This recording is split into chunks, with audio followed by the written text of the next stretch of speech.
akan menjelaskan tutorial bagaimana cara membuat game Android Darkness Dungeon dengan menggunakan Flutter sebagai framework dan menggunakan Flame sebagai game engine-nya. Oke, sebelumnya kita memerlukan aset gamenya terlebih dahulu. Aset game merupakan file gambar untuk pembuatan game dan dapat didownload di website itch.io.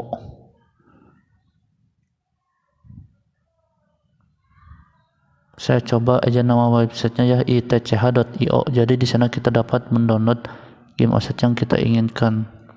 Game ini bergenre RPG, jadi maksudnya sebuah permainan di mana pemainnya memainkan peran karakter dalam latar fiksi. Tidak terpaku pada website itch.io saja ya, ada banyak, bisa dicari di internet untuk lebih lanjutnya. Kemudian kita masuk ke dalam projectnya. Kita tambahkan terlebih dahulu library Bonfire pada file pubspec.yaml. Kita tambahkan dependensinya Bonfire, berikut versinya. Kemudian tekan Ctrl Save. Lalu ada Flame Audio, Flame Space Screen, dan URL Launcher. Flame Audio itu untuk memuat suara, kemudian Flame Space Screen untuk membuat space screen. Kalau URL Launcher ini untuk perpindahan activity. Kemudian yang paling penting di sini ada Bonfire, yaitu library utamanya untuk pembuatan game berbasis 2D ini. Bonfire ini basisnya pada Flame Engine. Jadi kita dapat memakai fungsi-fungsi yang sudah tersedia pada Bonfire sehingga kita dapat lebih mudah untuk membuat game 2 dimensi. Oke, di sini kita ada lihat ada beberapa folder. Di dalam folder lib yaitu decoration, enemies, kemudian interface, npc, player, dan util. Ke semua folder itu ada fungsinya masing-masing. Kemudian di sini ada file game.dat, kemudian ada main, ada menu. Saya coba jelaskan terlebih dahulu fungsi-fungsi dari foldernya. Di sini ada folder decoration.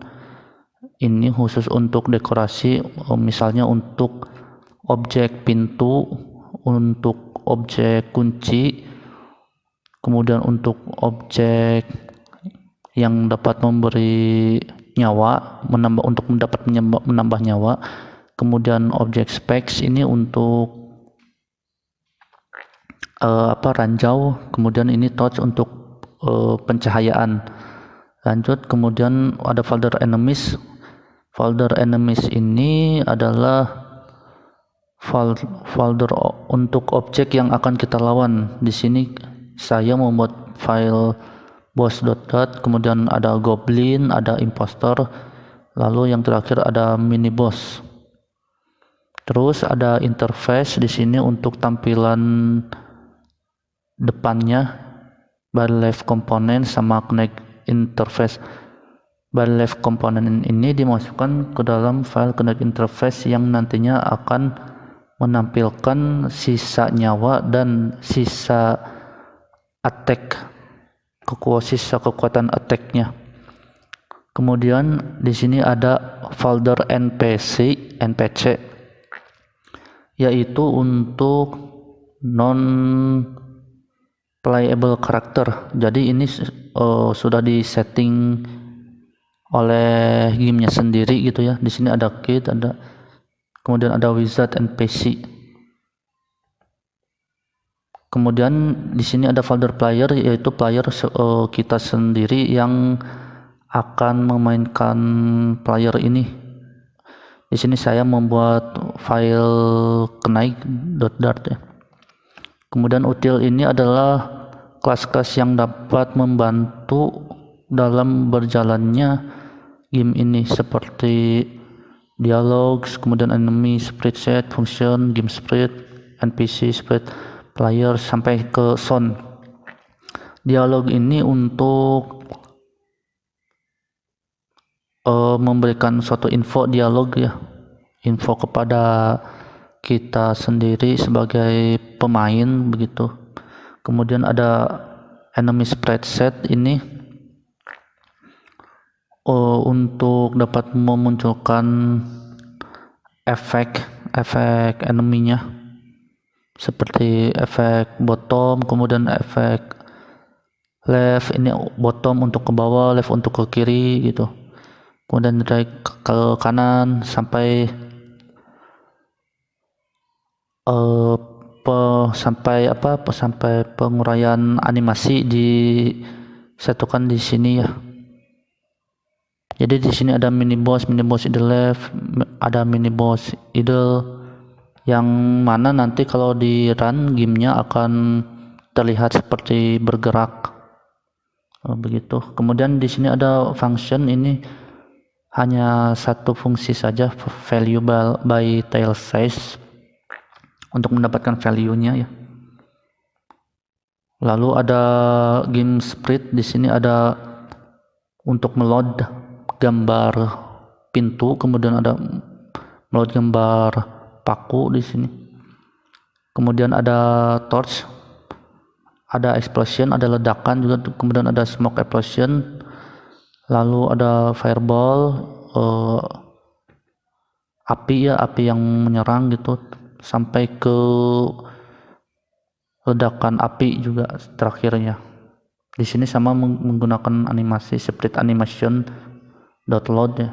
Terus dimasukin nama ininya, file gambarnya. Kemudian NPC untuk non playable karakter dan player sampai ke sound ya. Khusus untuk file sound ini adalah untuk meload file suara, seperti efek suara atau background suara, atau kita mengattack enemy gitu ya, atau enemy mengattack kita, nanti ada suaranya.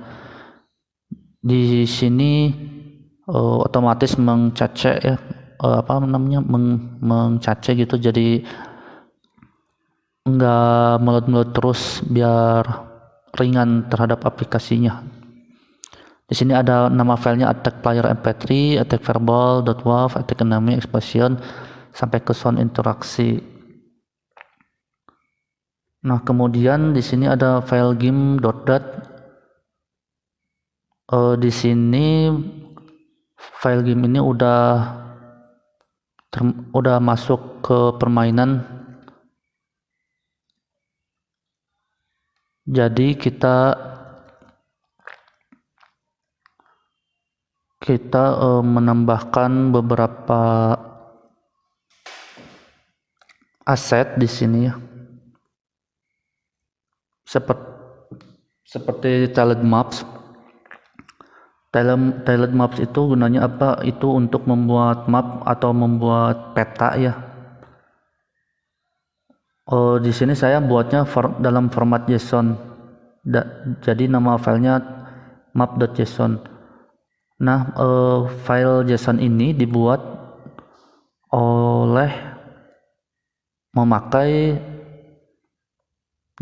dengan memakai aplikasi Tiled ya, untuk membuat pemetaan si karakternya. Nanti di dalam ini tinggal dimasukkan saja filenya tiled garis miring map.json. Kemudian di sini ada objects buildernya. Objects buildernya yang tadi itu ya, untuk menempatkan animasi atau gambar dekorasi atau enemy, seperti door ini pintu, dimasukkan file class door-nya, position, terus position size-nya di mana gitu. Kemudian ada torch, berada pada sebelah kiri bawah. Kemudian kita masukkan kelas kenaik untuk kita sendiri yang sebagai pemain di sini, player, dimasukkan ke naiknya, baru kemudian dimasukkan mapnya, dimasukkan ke style world map, kemudian file JSON-nya sampai ke object builder-nya yang sudah otomatis menggenerate dari yang sebelumnya kita buat pada aplikasi Tailed.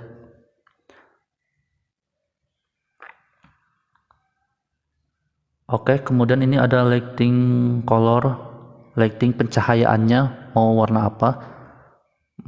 Di sini saya set warna hitam dengan opacity-nya 0,6 ya. Kemudian ada background game-nya di sini. Oke. Di sini juga ada dialog untuk info game over. Jadi kalau game tidak bisa dimainkan lagi alias game over, sudah nyawanya habis, nanti akan memunculkan fungsi ini, show dialog game over.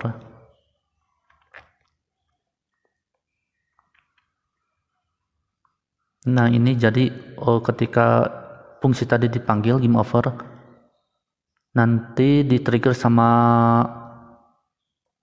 fungsi update game ini jika player tidak sama dengan 0 dan player mati. Jika player ada dan player mati dan ini belum keset true, variabel show game over di set ke true, kemudian menampilkan fungsi dialog yaitu fungsi game over ya. Oke, kemudian di sini ada class file yaitu main. Di sini pengecekan hanya untuk mobile ya. Kemudian di sini ada set layar itu ke landscape, lalu di set lagi layarnya ke full screen. Nah baru kemudian meload suara ya, meload suara yang sudah disiapkan sebelumnya pada class sounds. Jadi sounds.initialize di sini dilihatnya.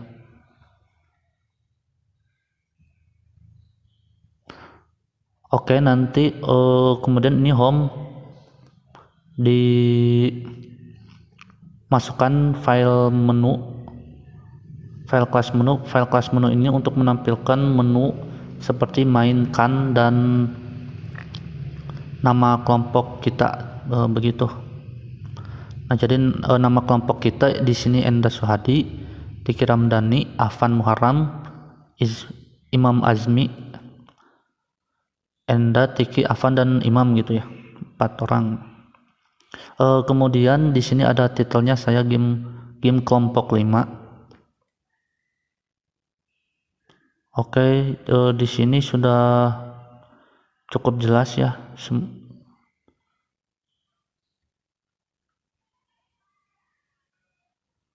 Dari awal, dari dekorasi sampai ke menunya gitu.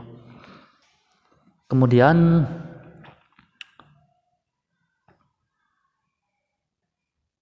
kalau kita lihat di sini itu sprite load untuk memunculkan file pintu misalnya, atau menampilkan kunci,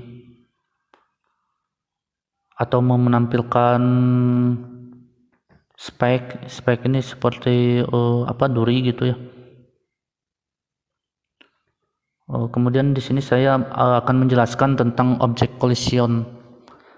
Kenapa ini extend game decoration with object collision. Jadi object collision ini adalah objek yang berdekatan, yang bertabrakan gitu. Yang ketika player berdekatan di sini akan otomatis mendeteksi ya.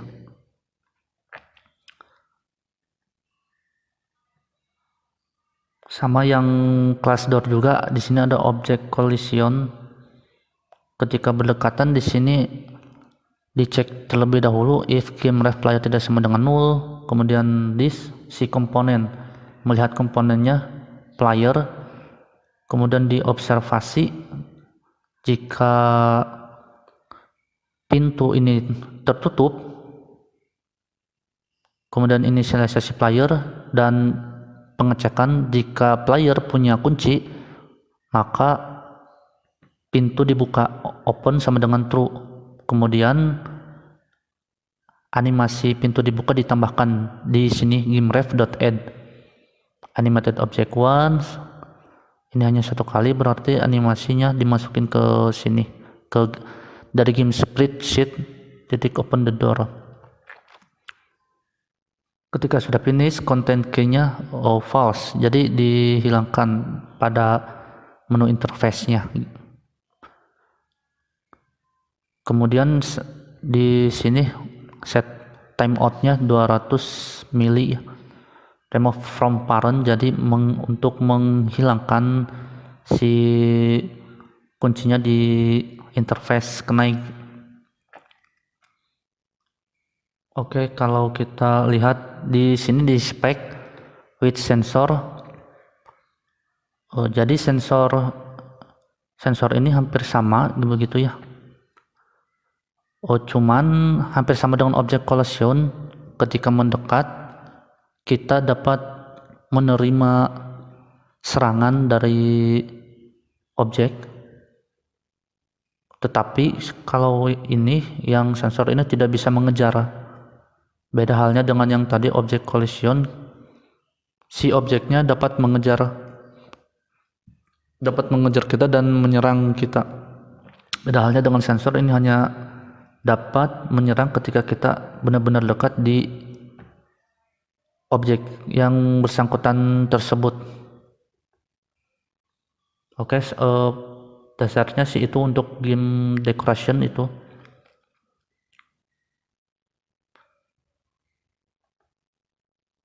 Sampai ke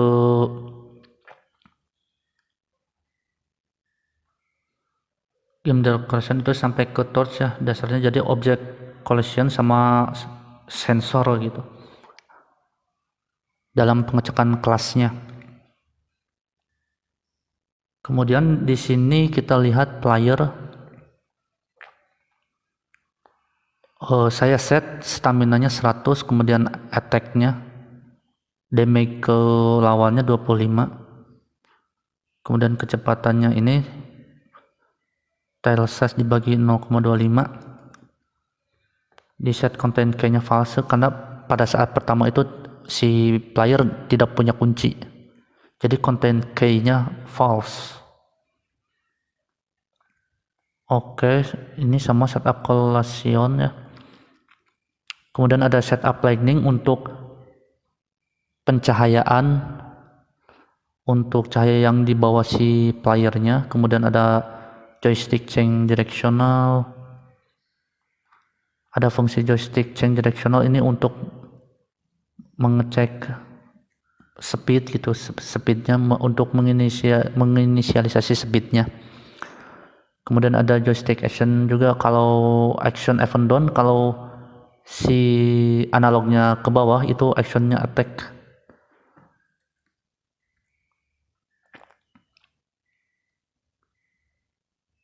Oke, begitu terus.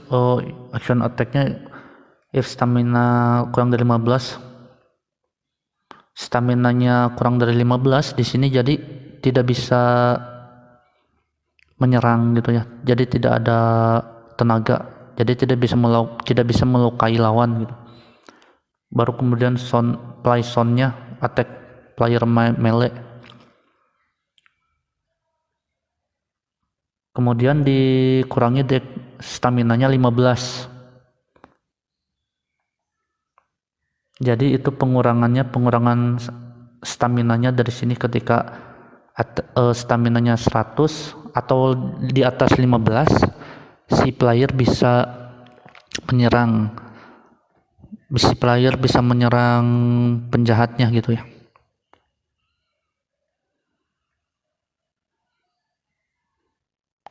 Oke, sekilas Game ini jadi ceritanya simple. Seorang kesatria begitu ya, menghadapi musuh untuk menyelamatkan suatu anak kecil gitu, sampai akhirnya terselamatkan si anak kecil tersebut. Kira-kira sih seperti itu gambaran gamenya. Oke, mungkin hanya itu saja yang dapat saya jelaskan, kurang lebihnya mohon maaf. Wassalamualaikum warahmatullahi wabarakatuh.